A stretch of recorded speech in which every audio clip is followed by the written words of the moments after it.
Friends, before I tell you about capitalism, I must tell you about two business rivals. The names were Rafferty and Murphy, and they could not get along at all, even though they were supposed to be friendly competitors. And my angel went to see them. And my angel said to Rafferty, Rafferty, I'll give you one of anything in all the world if you'll only let Murphy have two of them. And I'm going to do this to teach you charity in business. Rafferty said, does that mean that if I have a fine yacht, that Murphy has two yachts? Yes. And he says, does that mean that if I have a fine home in Ireland, that Murphy has two homes in Ireland? That's right. Rafferty said, Angel, I'll take a glass eye.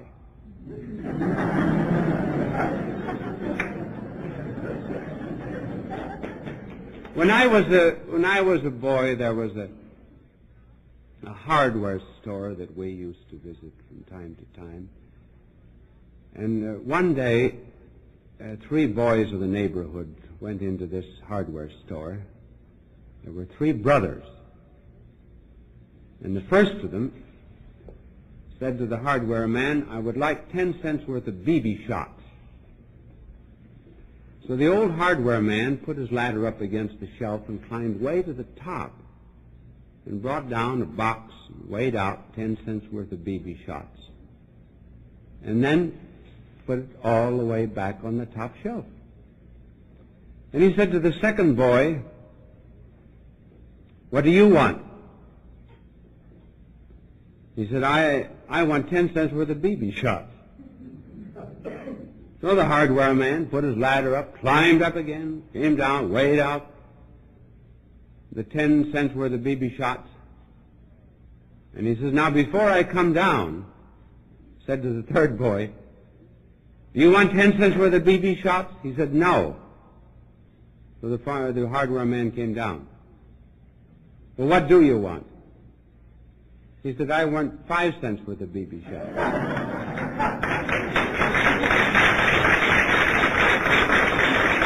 Those are the trials of a little business, and this is big business or capitalism. And the answer we're going to give to the problem is that capitalism does not exist now.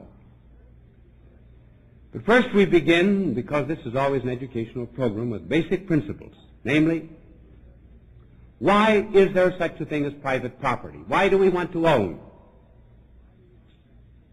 Why do we want to have things? There are two basic reasons. The first reason we desire to own is because of the poverty of our being. We are a mixture of being and non-being, existence and non-existence. We all come to an end, therefore we're not perfect existence. Only God has perfect existence. Now, because we are imperfect beings, we attempt to fill up this impoverishment of our being by having. We're very much like empty buckets. And the having is something that adds, as it were, to our being. That, incidentally, is why we're very apt to fall into the belief that simply because we have something, that therefore we are something. It also accounts for the fact that we very often consider people to be of great importance when only they're very wealthy. They just have an abundance of goods. You know, God has nothing. In that sense, God is absolute poverty. God is, in that sense, he is absolute riches. Well, that's the first reason for wanting things. And the second reason is related to freedom. There are two kinds of freedom. One is internal freedom, and the other is external. The external freedom is liberty. We are free on the inside because we have a soul. Each and every one of us is a source of responsibility. I am my own. I can call myself my own. Now, is it not fitting that we should have external liberty as well.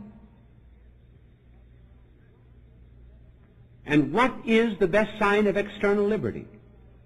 Something on the outside over which we have control, just as we have control of ourselves on the inside. For example, the artist wants to own his canvas. The sculptor wants to own his marble. The farmer wants to own his land.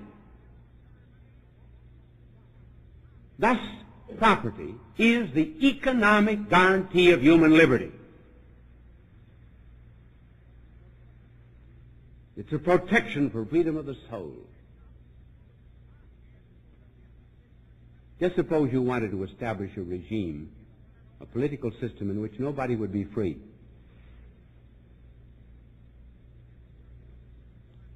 What would you do? What would you have to do? First of all, you'd have to take away any private property, because that would give a man a certain amount of independence as regards his work. And secondly, you would have to destroy his religion so that he would no longer believe that he was free on the inside. That's communism. Communism is founded upon the denial of inner and outer freedom.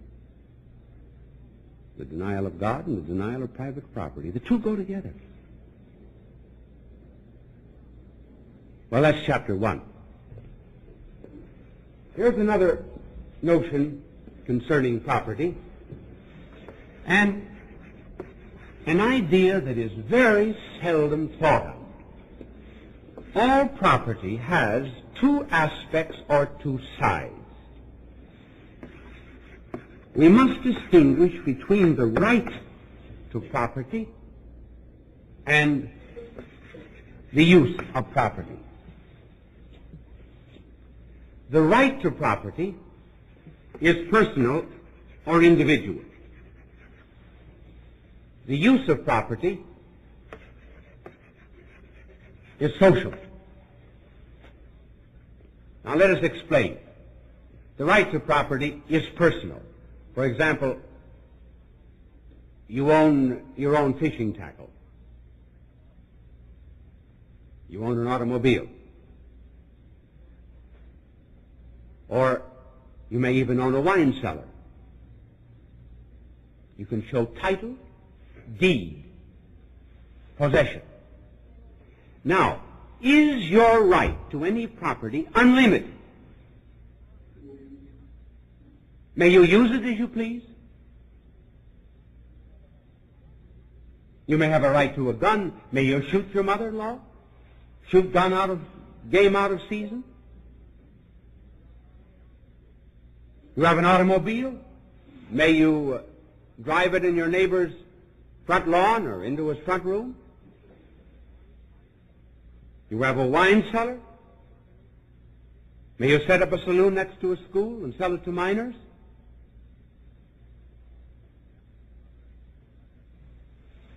You see, wealth or property is socially conditioned. It is not absolutely unlimited. Where do economic errors come from? And incidentally, in treatises on economics, this is something you hardly ever see.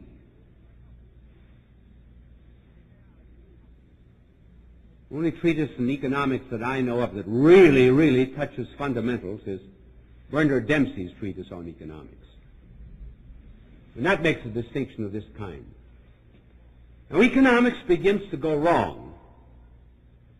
An economist, you know, is one who reads a menu from the right to the left.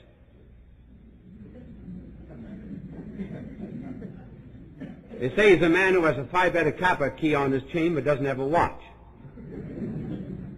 Well, economists begin to go wrong when they will take one or the other of these to the exclusion of the other. What is capitalism?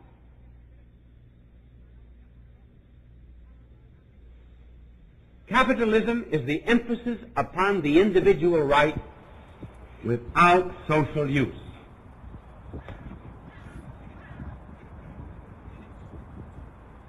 Now, the capitalism of which we're speaking is the capitalism of the 18th and 19th century. Very simply, that capitalism was based upon the proposition that there could be an aggrandizement of wealth. All profits belonged to the owner, and the owner would say, I own this property. I can do with it what I please. I want no Bible. I want no church. I want no state. I want no one telling me what I am to do with what I own. It is absolute and irrevocable. When, therefore, a working man came before the capitalist with a cap in his hand and would say to the capitalist, I want to organize with other men in order that I may get an increase of wages,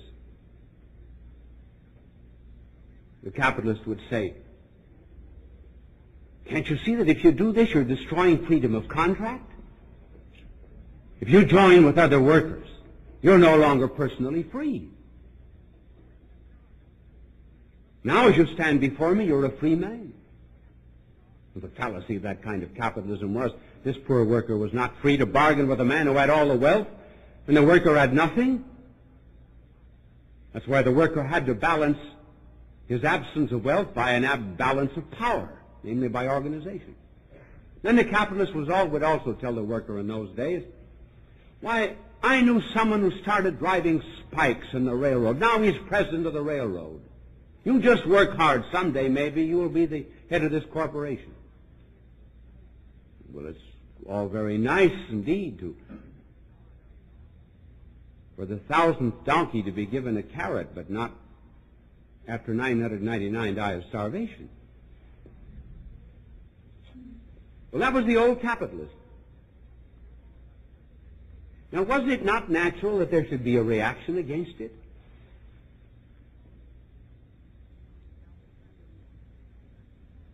And the reaction came. And what was the reaction? The reaction was, you must emphasize the social use and destroy the personal right. Just as erroneous as this.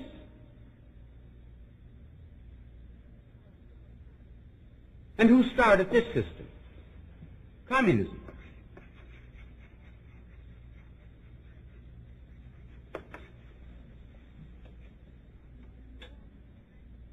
It was the idea of Karl Marx.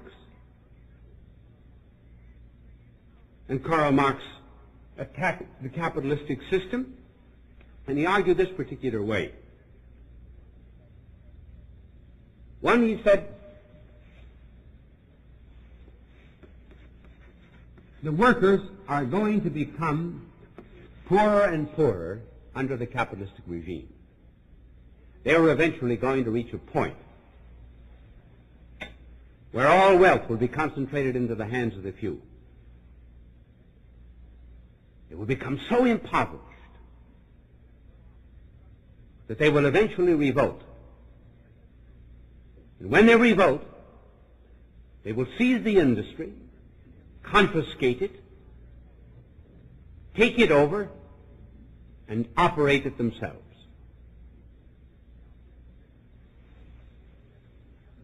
The second principle of Marx was, not only would the worker become poorer and poorer under a capitalistic regime, but when the revolution came, it would come in a capitalistic country where the tension between what he called the exploiter and the exploited, or capital and labor, was most intense.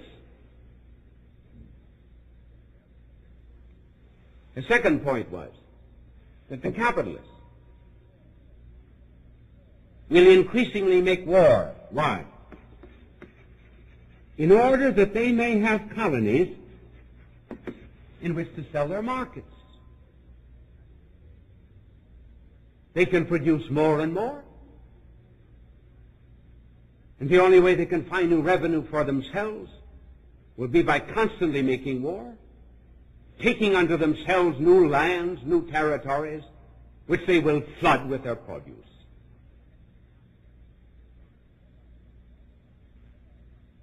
Marx's third argument was, in this reaction to communism,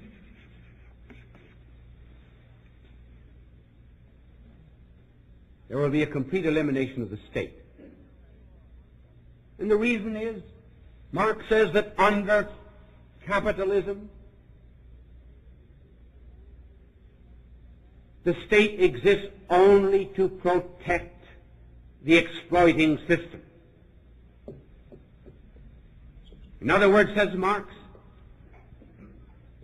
when communism comes, the state will eventually wither away. Said it will be put in a museum, just like the spinning wheel. The state is concerned only with defending private property, and that all of its representatives, said Marx, belong to the exploiting class. When communism comes, there'll be no need, said Marx, of any state. There will not be any stealing, because everybody owns the property. That reminds me that at a writers' conference some years ago, André Malraux, the French writer, was discussing with a group of communist writers whether or not the workers did not sometimes think of their souls. And he said to one of the communist writers, what would happen if one of your proletariats was hit by a streetcar and in danger of death? What would he think about? The communist was silent for a moment, and then he said, well, under the socialistic system, there are no accidents.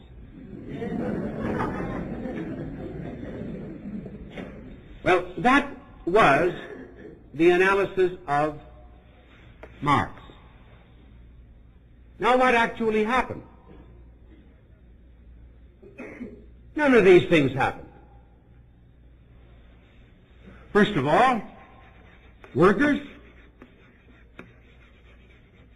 did they get poorer and poorer?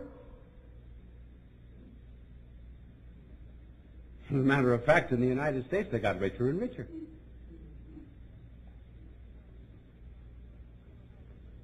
My salary for 25 years as a university professor was 1/3 of a truck driver's.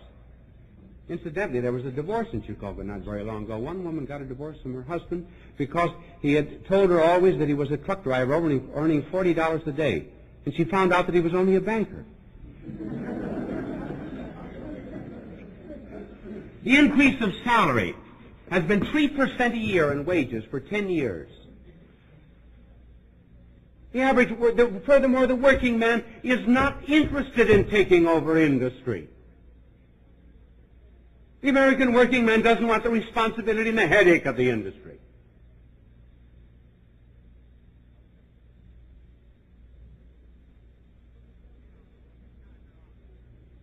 So that there is today a tremendous amount of prosperity among the workers. They have organized. Now they're getting a share of the wealth. Furthermore, Marx was wrong in saying that this revolution would take place in the country where there was the greatest tension between capital and labor. But it didn't take place in the sick country where there was the greatest tension between capital and labor. It took place in Russia where there was no tension. Therefore, it was not an economic law of history. It was merely Asiatic violence that made the revolution. Marx was wrong about the workers. He's also wrong about the colonies. America was in 2 world wars, and America did not add 1 foot of ground to our national possessions as a result of 2 victorious world wars. And the communistic country now owns 1/3 of the earth's surface. Furthermore, the government did not side with the capitalistic class. Theodore Roosevelt went after the railroads. Wilson went after the bankers. We had the Wagner Act, the Security Act, collective bargaining, all kinds of social security. And the governments have been working for the common good and not just for any one class alone. So the communist system has completely failed in its interpretation of facts in his judgment certainly of America. What has happened then? If we could ever draw out a picture of what is happening, capital, instead of being concentrated in the hands of the few, is today being diffused. Instead of a few, they used to speak, for example, of 500 families as possessing all the wealth. This is what is happening today to the wealth of the United States. It's being distributed down to people. There are, for example, in the United States, 12,500,000 stockholders. That's where the wealth is going. Capitalism does not exist. If it exists, it's as Burroughs said, not Milton.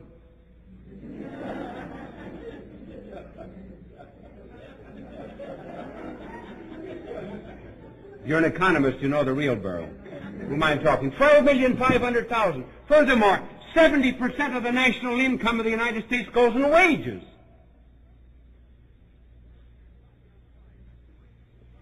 Right in describing it as people's capitalism. Why, the only place that capitalism exists today is in the minds of the Marxists. We even couldn't use the expression unless we use it as Burroughs said it, to describe it as people's capitalism, for that's what it is. Now there's the final point I'd like to bring out. My angel is really, he belongs to labor tonight, sometimes to capital. The final point about it, you know, property used to be considered, the old Latin word for it was res. Property is a thing, something you can put your teeth into, something you can walk on, something you can touch. Today property is no longer that, or it is ceasing to be that. Property today is a token. And a token is what?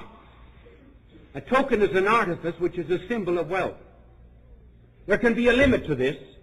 There can be no limit to tokens. For example, stocks and bonds. When our Lord, for example, multiplied the loaves and the fishes and fed the hungry group in the desert, everyone had his fill when he gave them loaves and fishes. Suppose he gave them $10,000 war bonds. Do you think anyone had said, "Sodus Domini, that's enough, oh Lord, just one war bond, no more, no more, no more"? And that's one of the reasons, because wealth is not real today, because it's token wealth and stocks and bonds. You've got a false infinite. You've got people making money a new kind of God. You've got a decline of ethics, anything for the fast dollar. This is not real wealth. And the pursuit of the token wealth is what's destroying American life. And America, with all of its wealth, needs to learn that it's not in the abundance of the things that a man has that his life consists. Apropos of capitalism and property, you have often heard it said, you cannot take it with you. Do not believe it. You can. You can take it with you. You cannot take with you what you still keep, but you can take with you what you give away. Because all of that is written down by the recording angel. Their works follow them. So if you'd like to take something with you, send it to me. I'll give it to the poor of the world, and you will have it when you go before the Lord. Thank you. Bye now, and God love you.